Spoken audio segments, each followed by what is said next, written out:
generators. Those are 1,000-watt EN3 generators. This engine originally had an MO6. It was an 800-watt generator on it, and then it had a second MO6 on it that powered the train control. We elected to put bigger generators on here to handle all the lighting capacity. We added running board lights and a lot of other features with the radio and so on and so forth to where we needed the 2 generators. The little pot in front of the generators is our centrifugal separator. We have a centrifugal blowdown, or a continuous blowdown that comes off the back of the backhead and goes up in piping up there, and the steam is let off, blown off at the top, and the water is dumped out through the bottom. And that continuously blows down the boiler. And right just in front of that, you can see the whistle and the 3 pop valves. Back here, in between the engine and tender, you can see the Franklin radial buffer that we added and the new drawbars that were installed. This radial buffer was not on this tender when we bought it. It had a coupler sticking in the drawbar pocket hole. The trucks were completely rebuilt on the tender.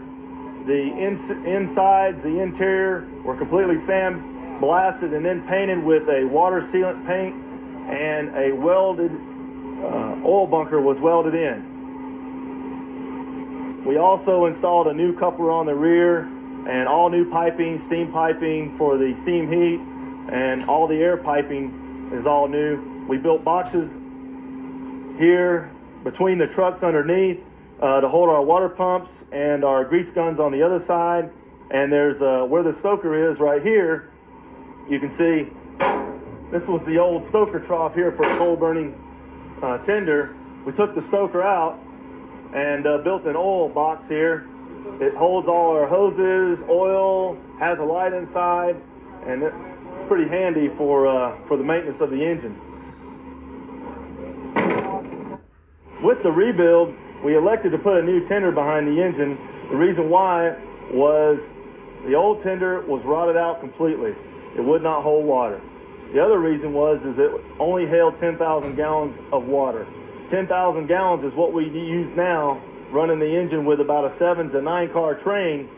So you can see we would not have any reserve once we got up here to the canyon. So we elected to put the new tender and get a bigger tender behind the engine. We didn't quite want this big of a tender, but it was only one of a very few tenders that are still left that I could find that was in good enough shape. So I went ahead and bought it anyway because it was in good shape. It holds 18,000 gallons of water and 3,800 gallons of oil.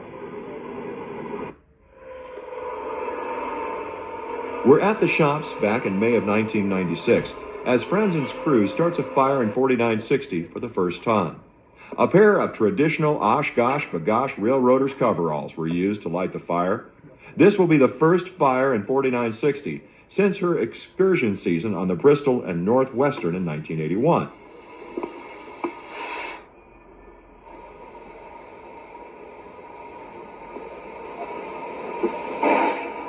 After a few minutes, the fire was cooking, but it took several hours for the boiler to reach 25 pounds of pressure.